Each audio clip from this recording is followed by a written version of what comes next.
Good afternoon. I'm Joel Franklin. Welcome to JLG's New Year's Celebration of New Books webinar. We can't wait for you to hear about our Spring 2016 selections for elementary-aged readers. From picture books to chapter books, from debut authors to the well-beloved, our latest titles are sure to win the hearts of readers and gather numerous stars. But before we go further, I have a few housekeeping items. Please turn off pop-up blockers in your browser, as these may cause problems when viewing the webinar. If you're experiencing any technical problems, please use the Help button on the audience console, and the webinar tech team will get to you as soon as possible. If your screen becomes locked, try using F5 to refresh the webinar console. If you're on a Mac, use Command R. Need credit? A Certificate for Continuing Education credit is available in the certification folder. It will also be available in the archived presentation. Want to follow along? A handout of today's titles is in the Resources List folder.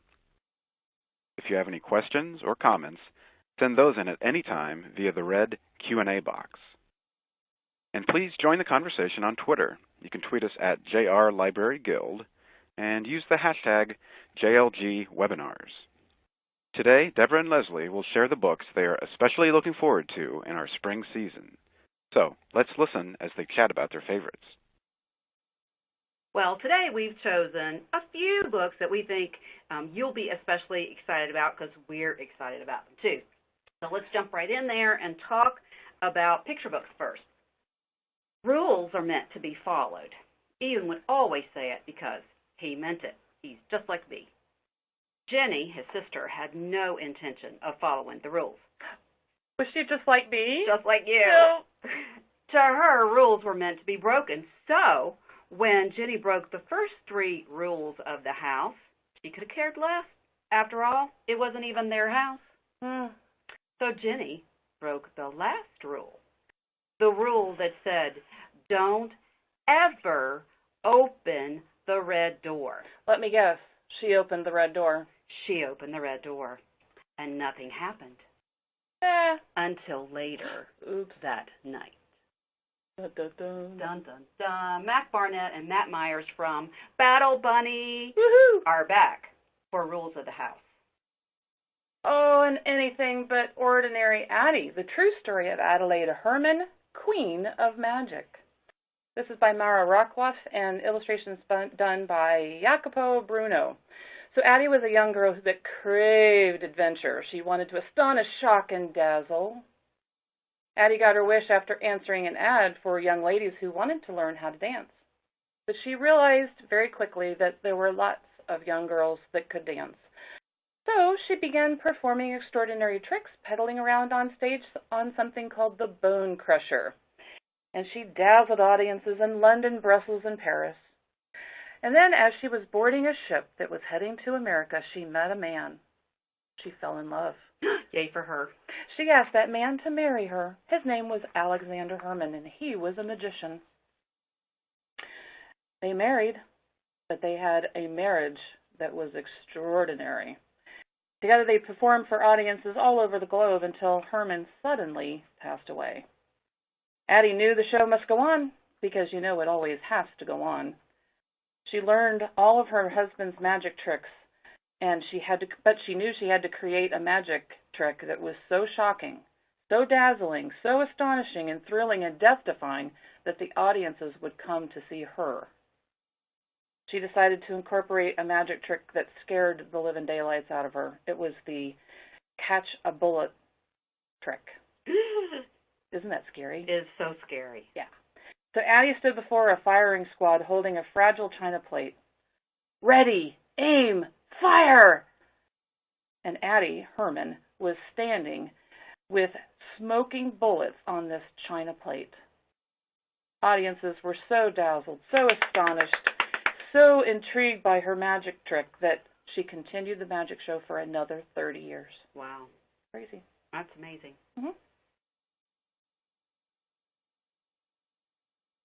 Aww, look at those little kitties. So When Spring Comes by Kevin Henkes with illustrations by his lovely wife, Laura Dronzik. This is such a wonderful collaboration between this husband and wife duo. So it's about about 15 degrees outside here in balmy Columbus, Ohio, and we're waiting on spring to come. Are you? Amen. Uh-huh. So before spring comes, the trees look like black sticks against the sky. But if you wait, spring will come, and it brings leaves and blossoms. I love a page that illustrates what happens to a snowman as it melts into the ground. If you wait, an egg will become a bird. A seed will start growing. Deb, do you like the mud? No? No. Do you like puddles? Yes. I do too. I love the stomping in the puddles. I hope you like umbrellas. Because, spring can come quickly or it can come slowly. It changes its mind a lot, too. Just when you think spring has come to stay and you're done waiting, guess what? You got to wait some more. For summer. That's cool. And this cute little book called Good Nite Owl by Greg Pizzoli. As Owl settles himself into bed and wishes himself a pleasant good night, he hears a noise. A little tiny squeak. First he thinks someone's at the door, but when he opens it, there's no one there. He thinks someone's playing a trick on him. So he crawls back into bed, and he hears the noise again. Squeak. Thinking that the noise is coming from the cupboard, he pulls everything out of the cupboard. There's no noise. He gets back in bed. And then the noise sounds like it's coming from under the floor. Al jumps out of bed, and he pulls every floorboard up. No noise. Will Al ever get to sleep? This book reminds me of an old cartoon as we watch Al completely disassemble his house in search of the noise. Squeak. Hilarious. Hilarious. So, you talked about Anything But Ordinary Addie. I did. Which is a biography, and so I wanted to talk about Miss Mary. Ooh. That's another biography from our biography elementary category. Miss Mary Reporting, the true story of sports writer Mary Garber. So, in the 1940s, sports was a man's world. Definitely, right? man. But tiny Mary Garber, did she let that stop her? No, sir, she did not. She played football. She played quarterback when she was a kid. She went with her dad to sporting events. He taught her all the rules. But Mary wanted to do more than watch. She wanted to be a sports reporter. So she finally got her break in World War II because so many men were out fighting a war, and they said, ooh, somebody's got to cover the sports. So Mary said, me, I'll do it. And so she did. She worked for a newspaper in Winston-Salem, North Carolina, and then for 50 years after that. 50 years? 50 years, Mary covered the sports. So this inspiring short biography by Sue Macy and C.F. Payne tells the story of a larger-than-life woman who made a difference in the news and in all the women who followed in her footsteps. That's crazy. I know. Another woman who made a difference is Elizabeth Stanton, and this book is in our nonfiction elementary. And long before Mary Garber wrote about football, Stanton and Lucretia Mott met in Seneca Falls, New York, to talk about women's rights. 8 years before, the two of them had come from London with their husbands because they wanted to be delegates in the fight against slavery. But when they got there, they found out they could not only not be a delegate, they, if they wanted to hear what was going on, had to sit behind a curtain so the men couldn't see them. Well, they were not very happy about that. Not seen and not heard. Not seen and not heard. That's absolutely. So something had to be done. So in 1848, they wrote a document called the Declaration of Sentiments. And their issues were this. They thought that let's have a convention, let's invite the women to come, we'll talk about all the things that we want to change. So they did. 300 women showed up and 40 men. What, were the men invited? The men were not invited, but they let them in. What were they going to say? No, you can't come in. So they came in, and they talked about how things like women belong in the home, proper women didn't hold a meeting, especially if men were present. Women couldn't go to college. Women couldn't have property. If they had any money, they had to give it to their husbands. Yes. So the women and the men in Seneca Falls wanted to change that. And so that meeting became the beginning of the women's rights movement. Elizabeth's Declaration started a revolution. Yay, Elizabeth. Another story that's true, but shifting over to science from history, is in the nonfiction early elementary. I know a lot of kids, when they see this book, they're going to go, is that creature on the front cover. Do you know the movie? Oh. Finding Nemo. Oh, there's one of these guys there sure is. in Finding Nemo. Well, did you grow up with a nightlight? No. No, I did. It's so okay. you don't still have one, do you? No. Well, I leave my light on because I fall asleep with it on when I'm reading. Well, I still have a nightlight. You know, it's too easy to fall in the dark, and where is my phone? I don't know. So I have my own nightlight. But if I were like some of the creatures in this book, I come with a nightlight. They make their own light. They actually glow. So you know about fireflies, right? It's attached to its fire. Yeah. His light's attached to his forehead. Yeah. This is the anglerfish that you see on the cover, and that light on the top of his head lures other fish. It's actually called a light organ. So they can gobble up. So they can gobble them up, yep. Mm-hmm. And then I read in this book that foxfire mushrooms light a path in the woods. Wow. They glow in the dark. There is a star, a brittle star, like a sea star, who can drop an arm when it gets in danger. And so the glowing arm is falling, and they can get away while their enemy chases after their lost arm, and then it goes back. And then, get this, there's a deep-sea Spanish dancer. Its outer skin lights up when it gets threatened. It's the weirdest, creepiest looking thing I ever saw. And the skin, get this, the skin comes off, and it sticks to the attacker, and so they can get away. Ew. I know. It's ooey. Yeah. Yep, but that's pretty cool and very brilliant. So that's just a few of the amazing things Brilliant. that you'll see. Brilliant. Things that glow in Beck's book about bioluminescence. Well, talk about things that are glowing. Here's a book called Among a Thousand Fireflies, which, gosh darn, summer can't get here soon enough so we can see fireflies again. I love fireflies. So in the book, this is a poem by Helen Frost with photographs. And man, these photographs are amazing, by Rick Leiter. In a summer meadow near the river, as night's first stars blink on, a firefly steps into a flower. All around her lights flash on and off. 1 flash, 3, 7, 11, 20, hundreds, thousands. Countless bright flashes. How will she find one firefly among so many? This book is the courtship of fireflies. Their flashes help them find each other when they are looking for mates. Each kind of firefly has its own pattern of flashes. A female may settle in one spot until she sees a male flashing her kind of pattern. I wish it were this easy for us humans. She flashes back. The two trade flashes until they're together. It's a beautiful book. That is a beautiful book. Oh, and talk about a book that is so close to home. The Stone Thrower by I'm gonna say this name and I hope I'm saying it right. J.L. Ely Richardson. The pictures are done by Matt James. This is the story of Chuck Ely, who grew up in a segregated neighborhood in Portsmouth, Ohio, back in the 1950s. His mother worked tirelessly to provide a good home for Chuck, but she had to work long hours and she was paid very little. His mother wanted a different life for Chuck, so they would have a conversation once in a while, and she'd ask him where he's going, and he'd reply, "I'm going to go get my education so I can leave Portsmouth." One day when Chuck was out walking, he heard a train coming down the tracks. Picked up a stone, threw it up in the air, and decided it was the perfect stone, and he threw it at the letters on the side of the train. And he missed, but he kept trying. What was interesting about what Chuck did was he was able to absolutely hit the same letter on every car on that train consistently. And then he began to play football at school. And his coach asked him to take a very special position, quarterback.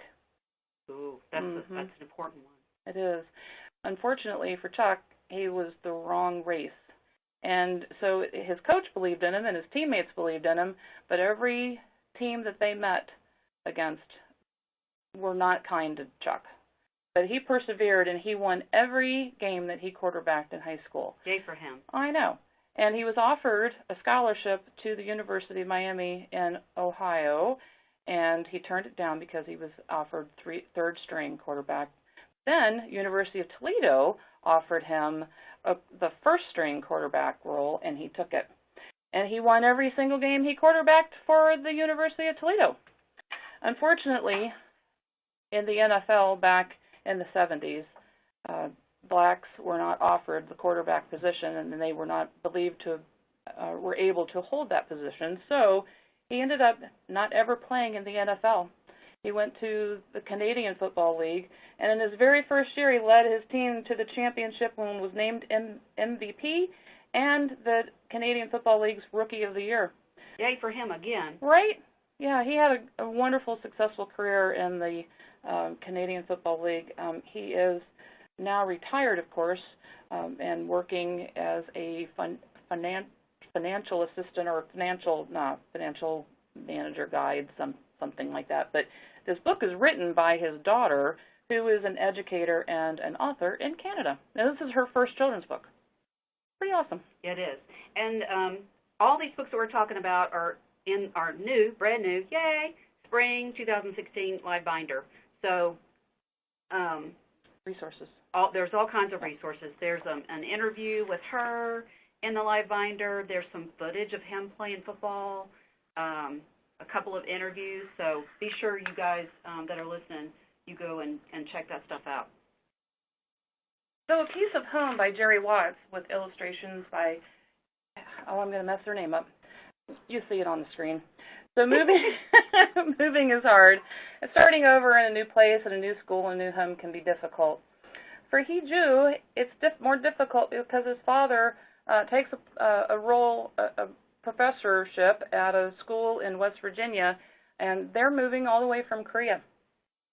So his grandmother, and the rest of the family move from Korea to West Virginia. His grandmother was a school teacher, a very well-respected school teacher in Korea, and when she moves, she's kind of lost the light in her eyes. And they all kind of struggle trying to get settled in. Hee-Ju thinks his new teacher is nice, but she doesn't understand him. She smiles and knows that he doesn't understand her either. But slowly the family starts to learn a new normal. When Hee-Ju visits a new friend, he sees a plant that used to grow in their yard in Korea that his grandmother used to care for and nurture. And so he brings a tender shoot home from his friend's yard, and he gives it to his grandmother, and his grandmother says, "A piece of heaven, a piece of home." Their new life in the United States begins. Lovely. Very sweet. It is a really sweet story, and I love the illustrations, too. Moving ahead a little bit to intermediate readers, A Week Without Tuesday by Angelica Banks.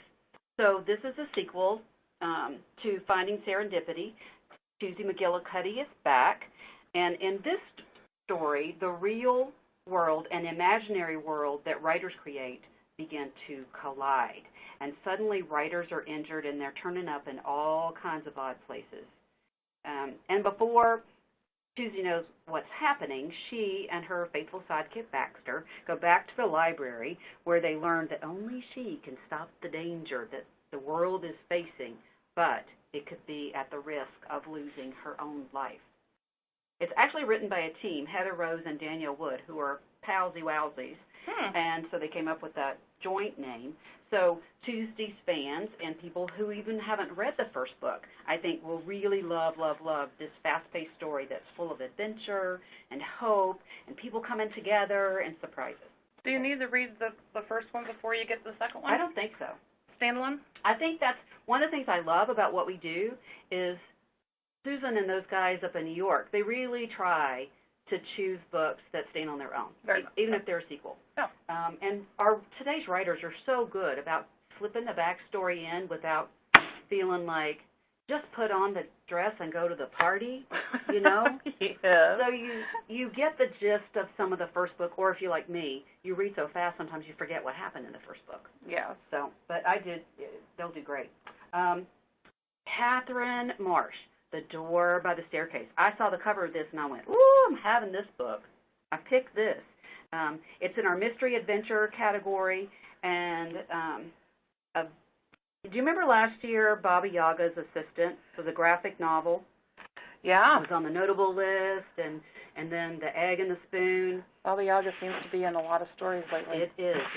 She's a thing. She's a thing. Baba Yaga is a thing. So in this story, The Door by the Staircase, Poor little Mary Hayes is an orphan story, you know.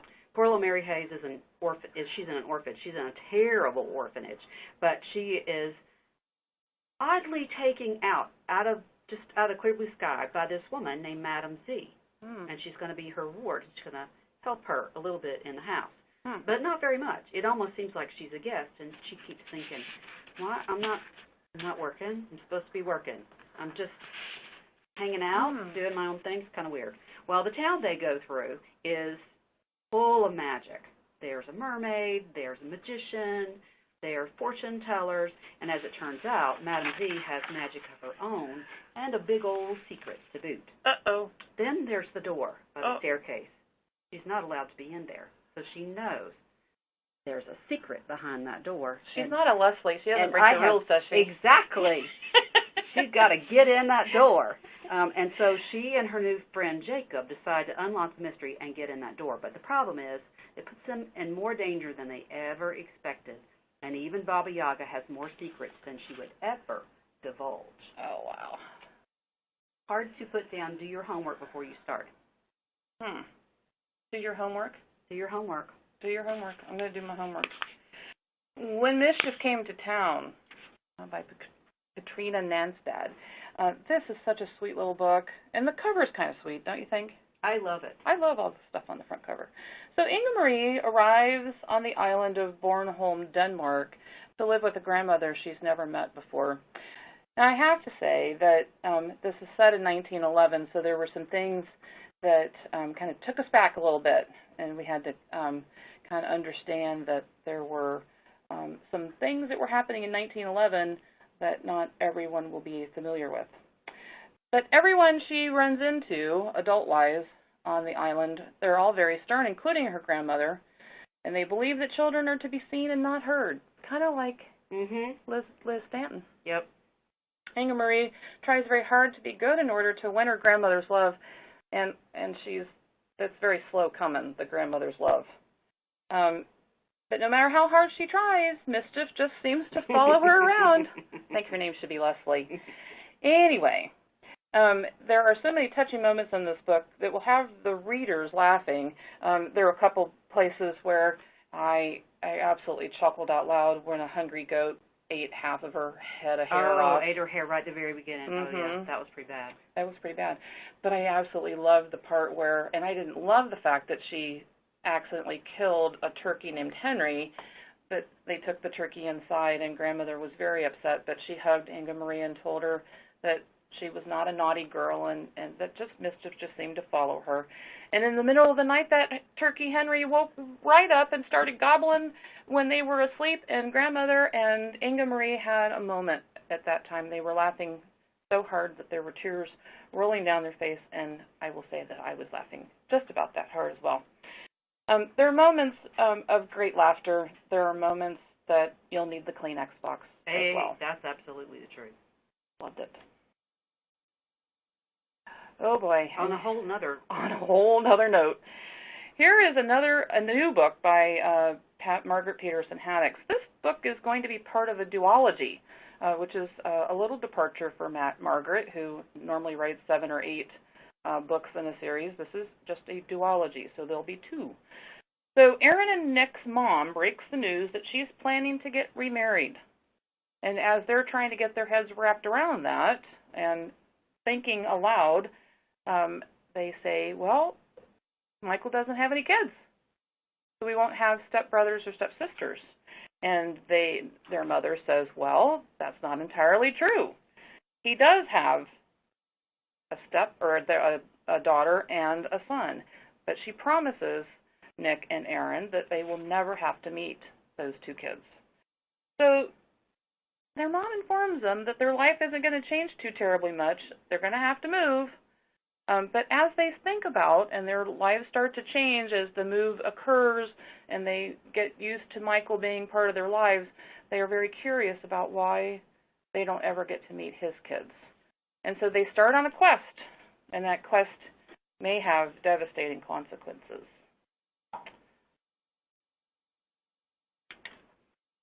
Are you going to talk about Blue in the Face? Yes! I love Blue in the Face. I love Blue in the Face.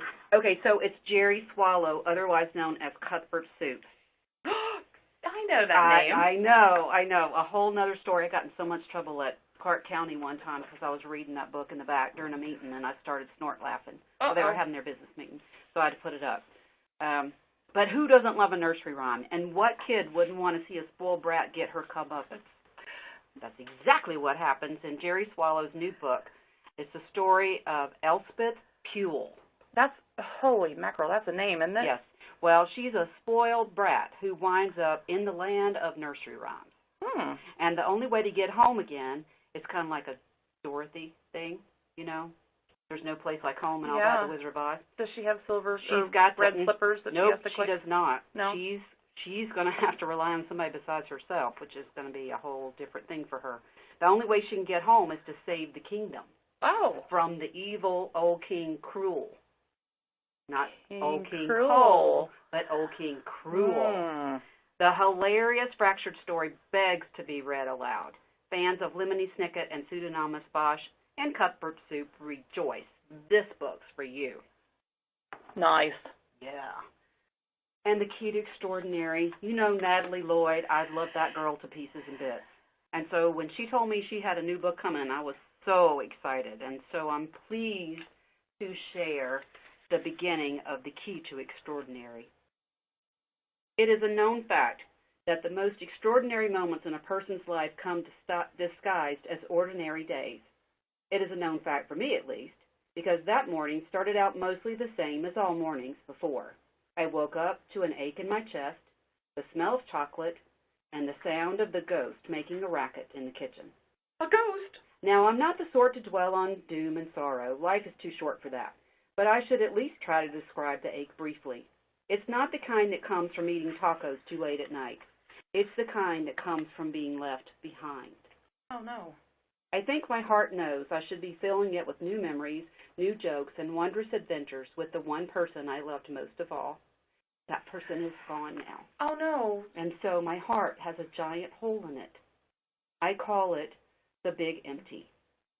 I squeezed my eyes shut and reminded myself of these affirmations. Tonight, you could have your destiny dream. Never doubt your starry aim. The women in Emma's family have always been special. Now that Emma is of age, she will finally have her destiny dream. She'll record it in the Book of Days, just like all of her ancestors. Maybe her destiny is to save the Boneyard Cafe from the greedy hands of the man who would destroy her family's history. Whatever it is, you can be sure that Emma Pearl and her friends Earl Chance and Cody Bell are sure to win the hearts of those who read this book. There are some books you just hug to your hearts. Natalie Lloyd's new book is one of those books.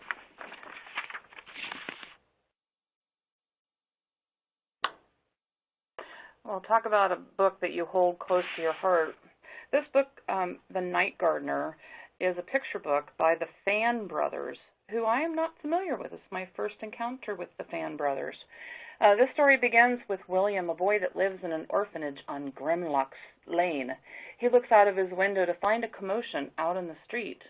And when he throws on his socks and his shoes and his coat and he runs outside, he finds that the tree that is at the corner has been cut into this wise old owl that you see on the cover. And he stands and he gazes at that old owl for quite a long time, and he's just marveled at what has been pruned out of the tree. He stares at the tree all day and all night, and the next day another tree has been pruned, this time into a napping cat. Every day thereafter a new topiary appears as if by magic, overnight. Something magical is happening on Grimlock Lane. William stays up late celebrating with people who live on Grimlock Lane after the most magnificent masterpiece has been discovered. As he begins to head home, he sees someone he doesn't recognize. Could it be the Night Gardener? Cool.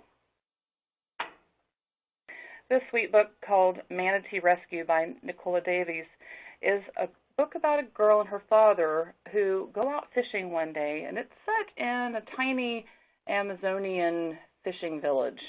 Manuela and her father are fishing on a day that she doesn't have to go to school. She paddles a dugout canoe as he harpoons fish. they decide that they are hungry and they take a break. And while they're on a break, eating some fish that they caught earlier in the day, her father spies a manatee. And he tells Manuela that not everyone can kill a manatee, that only the most skillful fishermen are able to do that. There's a law against killing manatee, but the police are 2 hours down the river. They're never going to know. And manatee catch a pretty hefty price when they get back to the village. So her father harpoons one. And a little too late, they realize that there was a calf with that mama. And he's been injured too. So the father says to Manuela that she needs to drag him along behind the dugout canoe as they head home. And she becomes sadder and sadder as they make their way home and realizes, maybe a little too late, that maybe they shouldn't have gone after that manatee. So they tow the calf back to the village, and she makes a decision to protect that calf and to make him well and return him to the river someday. She realizes the task that she set for herself is enormous. This story is based on real-life events in this Amazonian little town in Colombia. And last but not least, Barb Rosenstock. We love her. Polio, paralyzed, different, lonely, watchful, curious. Dorothea sees with her eyes and her heart. When she's 18, she decides she wants to be a photographer. She loves spaces and wants to capture them with her camera. Though it simply isn't done by a woman. She does it anyway. Even after her money is stolen, she sets up a studio in San Francisco, and just like that, in a flash, all the rich people of San Francisco want a portrait done by Dorothea Lange. One day, her camera catches the face of a man who looks sad, kind of lost, so she takes his picture, and then her heart won't let her stop. She begins to make portraits of poor people. She begins a career course that changes the way that people see America. A girl with polio, a girl with a limp, a girl. Dorothea's eyes helped us see with our hearts. Don't miss Barb Rosenstock's new picture book biography, gorgeously illustrated by Gerard Dubois. And my sweet Cody, Tricia Springstub, Cody and the Mysteries of the Universe. Cody and Spencer are back. And it's time for Cody to learn that patience is a virtue, and in the Mysteries of the Universe, she gets plenty of chances to practice. In this life, many things are hard to wait for. Your turn, your birthday, being allowed to get a real tattoo. Ooh. But if Cody had to name the hardest thing of all, it would be waiting for her best friend, Spencer. This was not ordinary waiting. This was big-time waiting. Because Spencer wasn't just coming for a visit like usual. He was coming for good. He was moving in with his grandmother right around the corner. It was Cody's dream come true. Worry. It's such a big boss. It bosses all the good feelings right out the window. Join this new character who will steal your heart, standing right beside Ramona, Clementine, and Amber Brown. Wow. Love me some Cody. Well, that's all we have time for. Some of our favorites, if we had more time. So little time. What would you talk about? Oh, how to find gold. That's not a bunny. The poop pigeon. There's a tribe of kids. Little one, what a special little book that one is. Mm-hmm. And I would talk about Waylon, a new character. Ooh. Love him. He doesn't want things to be separate. Weekends with Max and Dad, another great boy character. True and Nell. Harper Lee and Truman Capote. And the slowest book ever. Mm-hmm. Lots of cool facts. And Paper Wishes. Which actually I'm going to cheat and talk about it in May. You are? I mean March. Oh, March. Yes, okay. I am. Stay so tuned. many books. So little time. So little time. So remember to check our website after the webcast for the post-presentation post. You'll find a list of the books with links to all the book detail pages, and remember to look in the new 2016 live binder for links and resources. There's book trailers, author interviews, especially with publishers like Candlewick. There'll be lesson plans, so go and look for these and all the other forthcoming titles that we have. Thanks very much, Deb and Leslie, for another fast-paced webcast. We also want to thank our participants for joining us today. And you'll want to mark your calendars for February 29th, that's Leap Day, at 3 p.m. Eastern for the next in our JLG webinar series. Our topic will be middle and high school titles from our Spring 2016 selections. If you'd like to know more about JLG and its services or our new categories for 2016, contact your account rep or send an email to sales@juniorlibraryguild.com. Tomorrow, you'll receive an automatic email regarding today's webinar. If you follow the link, you can watch the archived webinar and print your certificate of attendance after 10 minutes of viewing. Until next time, thanks again for joining us, and happy reading in 2016. Happy